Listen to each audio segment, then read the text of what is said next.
안녕하세요. 라이트하우스입니다. 여러분, 타짜라는 영화 보셨나요? 3년 동안 공장에서 일하며 번 돈과 가족의 돈까지 모두 잃은 주인공이 추후 피나는 연습으로 기술을 연마해 거대 타짜를 무너뜨리며 복수하는 내용의 영화인데요. 실질적으로는 주인공 역시 사기 도박을 하며 많은 사람들에게 피해를 입히는 악질이죠. 이렇게 피해 입는 초짜들의 경우 처음에는 단지 재미로 판에 들어가 소액의 돈을 벌기도 하고 잃기도 하면서 따면 운이 좋은 거고 잃으면 운이 나쁜 것이라 생각하며 그날의 운에 자신의 미래를 맡기는데요. 하지만 이런 사람들은 결국 조직적으로 짜놓은 큰 판에서는 100% 돈을 잃기 마련입니다. 왜냐면 암암리에 들어간 많은 설계가 있기 때문이죠. 처음부터 뜯어먹기 위해 봉을 잡아서 사용할 수 있는 방법은 모두 사용하는 것이 바로 그들이며, 타짜 영화의 모티브가 된 진짜 타짜의 손놀림을 보면 초보들은 도저히 구분할 수 없을 정도니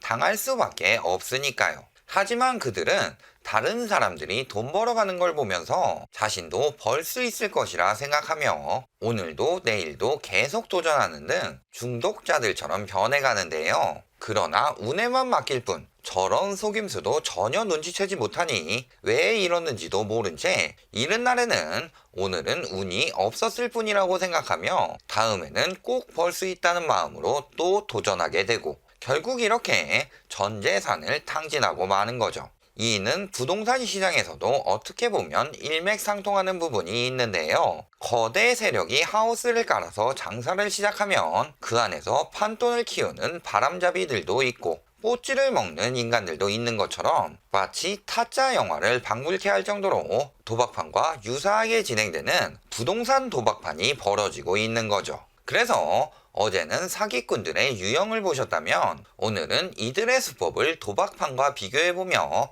자세히 보도록 하겠습니다. 이렇게 사람들을 미치게 만드는 도박이라는 게 도대체 뭘까요? 사전에 나온 도박의 뜻은 금품을 걸고 승부를 다투는 일을 말하는데요. 일반적으로는 우연성을 가지고 승부하지만 실제 도박판에서는 이렇게 확률에 기대는 싸움을 하기보다 타짜들이 기술을 쓰거나 조직적으로 판을 깔고 승부하는 등 결국 초짜들은 초반에는 좀 버는 것 같더라도 결국 마지막에는 모두 털리는 경우가 태반이죠. 하지만 도박판과는 다르게 부동산 시장에서는 초짜들이 무슨 자신감인지 무조건 돈을 벌 수 있을 것이라고 생각하며 들어가는 사람들이 많은데요. 초보들조차도 도박 중독자가 된 것 같은 모습을 보이며 판돈이 커진 것을 가지고 마치 돈을 딴 것인 양 말하고 다니죠. 그 이유는 도박과는 다르게 어렸을 때부터 근처에서 돈을 벌었다는 사람들을 많이 봐왔기 때문이라고 생각합니다. 도박이야 불법이니 암암리에서 잘 모르지만 부동산은 의식주와 연관되어 있기에 항상 접할 수밖에 없으며 이를 통해 돈을 버는 주변 사람들이 생겨나니 앞으로도 무조건 번다고 생각하게 만드는 거겠죠. 하지만 모든 것에는 따는 사람이 있으면 잃는 사람도 있는 법. 이런 프레임으로 계속 사람들이 새롭게 유입되는 것이고 이들로 인해 시장이 커져가면서 버는 사람들이 생겨났을 뿐입니다. 그리고 앞으로는 지금처럼 인구가 줄어가고 있는 상황에서 그리고 특히 생산활동 인구가 줄어가면서 들어올 자금이 한계가 생기는 이상은 결코 무조건 돈 벌어가는 시장이 유지될 수가 없는데 말이죠. 하지만 이렇게 운에 기대서 돈을 버는 사람들은 언젠가는 큰 손해를 볼 수밖에 없는데요. 정말 돈을 많이 번 사람들은 사놓고 오르도록 기대하는 것이 아니라 어디가 오를 수 있을지 그리고 그 기간은 얼마나 될 것인지 꾸준히 경제를 비롯해 주식이나 금 등 다른 자산의 흐름도 보면서 벌어가는 타짜들이죠. 그리고 다행히도 부동산 시장은 따고 배짱으로 판에서 나가더라도 도박판처럼 심지어는 무력으로 붙잡는 일도 없고요. 하지만 초짜들은 초창기에는 조금 따는 듯 하다가 어느 순간 눈을 떠보면 순식간에 털려 있기 마련인데요. 왜냐면 조직적으로 판을 짜서 초창기에는 이들이 소액으로 계속 따도록 유도해 자신감을 심어주고 점점 판돈을 키워간 뒤 한 방에 털어가기 때문이죠.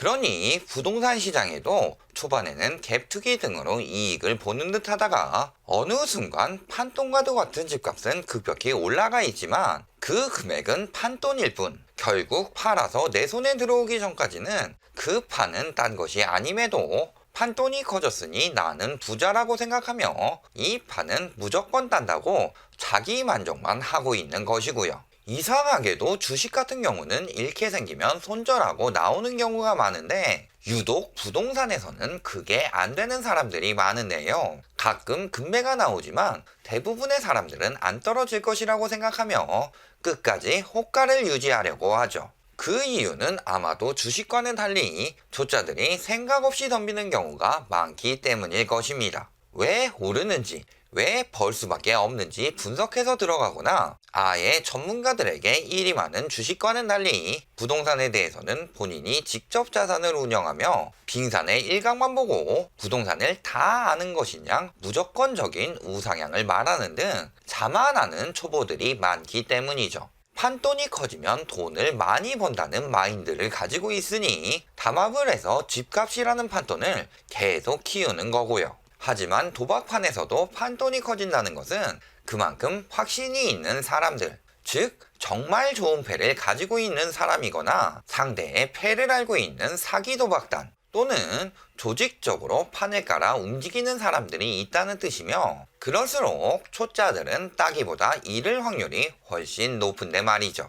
그리고 지금 부동산 시장에 유입되는 사람들은 처음 도박을 시작함에도 판돈이 가장 커지는 마지막 판에 들어가게 되면서 전 재산을 날려버리고 폭락해버린 집 하나만이 경매로 넘어가며 소액의 개평만 남게 되는 거고요. 어쩌다 이렇게 부동산 시장이 도박판이 되었을까요? 그 이유는 도박판이 되지 않도록 막아야 할 정부가 오히려 도박판을 장려하며 판을 키우던 시기 때부터로 생각됩니다. 각종 규제 정책을 완화해 돈놀이를 하는 것을 인정하는 것은 물론 규제 지역 해제나 신고제 폐지 등을 통해 도박판으로 따지면 단속반도, 심판도 없애버리니 조직적으로 사람들을 속여 판을 키우는 경우가 부쩍 늘어나게 된 것이고요. 심지어는 빚내서 도박하라는 초이노믹스라는 정책을 통해 부동산 도박판에 쓸 판돈을 70%까지 빌려주는 등 도박 중독자들을 양성하는 정책들을 만들어 기득권들이 착취할 수 있도록 정부가 만들어준 셈이죠.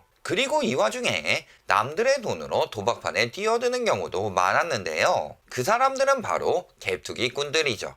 만일 잃더라도 제대로 갚아주면 괜찮은데 이들 중 많은 인간들은 안 갚고 튀어버리면서 경공매로 넘겨버리는 쓰레기들까지 생겨나니 도박판에 끼지도 않은 선량한 사람들까지 피해를 입게 되는 것이고요. 그럼 저들이 이제는 어떻게 조직적으로 털어먹을까요? 앞에서 말했듯 그 수법은 타짜를 방불케 할 정도로 도박판과 매우 유사합니다. 우선 해당 지역의 건설사들이 커다란 하우스를 만드는 거죠. 서울 같은 큰 시장은 대형 카지노를 방불케 하는데요. 새로운 사람들을 계속 유입시켜 그들의 돈으로 먼저 들어왔던 사람들이 돈 벌고 나가는 동안 그를 이용해 기본 베팅값을 높여 분양으로 큰 돈을 벌어갑니다. 그리고 조만간 카지노가 폐쇄되면 마지막에 남아있는 사람들은 큰 손해를 보게 되지만 이런 건설사들은 이미 분양으로 큰 돈을 벌고 빠져나간 뒤고요.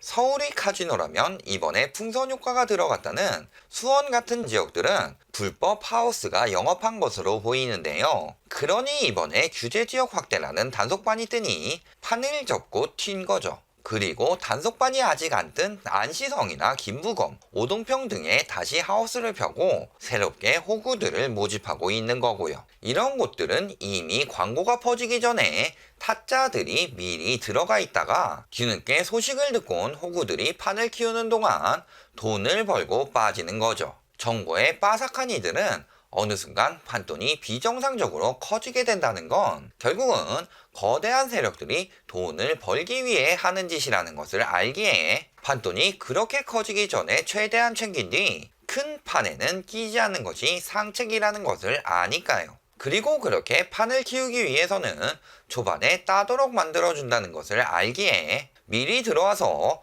저 시기에만 돈을 벌고 빠르게 빠지는 거고요. 저 타짜들이 돈을 벌고 빠지는 동안 이렇게 돈을 번 사람들이 많이 있다며 물타기 영업을 하는 인간들이 있습니다. 건설사의 사주를 받은 언론을 비롯해 부동산 업자들 및 투기 강사들이 바로 그들이죠. 이렇게 큰 돈을 벌 수 있다고 영업하며 사람들을 모아서 판을 점점 키웁니다. 그러면서 돈 벌 수 있는 방법을 알려준 것이냐, 새롭게 들어온 사람들에게 강의료나 수수료 명목의 보찌를 챙기는 것은 물론 어떨 때는 호구를 소개시켜줘서 감사하다고 하우스 측에서 홍보비를 받기도 하죠. 또 해당 도박판에는 바람잡이들 역시 판을 치는데요. 더 이상 베팅하면 안 되는 순간에서도 당신이 가지고 있는 패가 좋다고 하며 우리가 이런 패를 가지고 있으면 이 정도 판돈에서 멈춰서는 안 된다고 판돈을 키우듯 당신의 아파트가 좋다고 하면서 우리의 아파트는 더 받아야 한다며 담합을 유도해 집값을 키우는 거죠.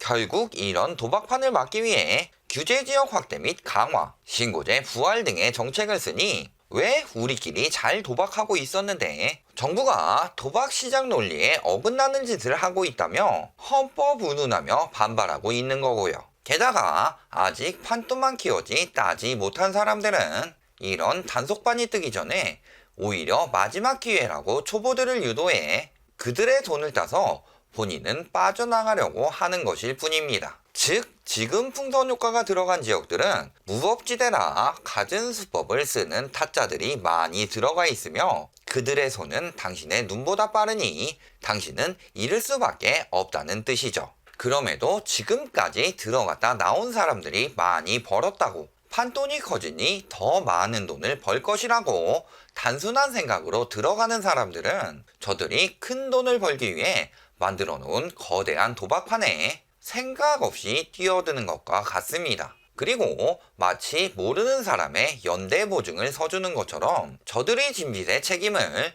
대신 떠안아주는 행위일 뿐이고요. 결론을 말씀드리겠습니다. 물론 도박판과 부동산 시장에는 여러 가지 차이점이 있습니다. 합법과 불법의 차이도 있고 이 판에 끼기를 원치 않는 사람들이 살기 위해 어쩔 수 없이 들어올 수밖에 없다는 점 등이 말이죠. 그러나 그 몇몇 개의 차이점은 그냥 부동산 시장과 도박판의 차이일 뿐, 몇 년 전부터 부동산 투기 시장으로 변모하면서 단순히 다르다고 치부하기에는 너무나도 비슷한, 아니 심지어는 완전히 똑같다고 생각될 정도로 보여지는 부분이 너무나도 많습니다. 그리고 도박에 빠지는 세 가지의 단계처럼 큰 판을 만들기 위해 초반에는 초짜들에게 잃어주는 시기인 승리기가 있으니 사람들은 이를 보고 돈을 딸 수 있을 것이라 생각하며 몰려들게 되는 거죠. 하지만 빚내서 집 사는 영상에서 말했듯 지금은 판돈이 커지더라도 돈을 딸 수 있는 가능성이 매우 희박해진 상황임은 물론 오히려 보유세나 이자 등으로 차츰 손해보는 점진적 손해기에 들어왔고 절망기가 나오기 일보 직전입니다. 그럼에도 저런 함정이 기다리고 있는 부동산 도박판에 처음 들어가면서도 제대로 알아보지도 않고 전재산의 대출까지 받아서 들어간다는 건 굉장히 무모하게 들어간다는 뜻이죠. 도박은 패가 망신의 지름길이라는 말이 있습니다. 그리고 지금의 부동산 시장은 도박판으로 변모해버렸죠. 정말 합리적인 사람이라면 전 재산을 걸어 도박판에 뛰어드는 것이 옳은지 아닌지는 금방 아실 것이라고 생각합니다. 결국 지금의 거품 집값은 커다랗게 키운 판돈일 뿐 실제는 집을 판 돈이 내가 딴 돈이며 그때까지 저 호가는 그 돈과는 딴 돈이죠. 그러니 지금처럼 위험한 시기에는 부동산 도박판이 끝나고 다시 정상적인 부동산 시장이 돌아올 때까지 기다리는 것이 패가 망신을 막는 지름길이라는 것을 꼭 명심하시기 바랍니다. 시청해 주셔서 감사합니다.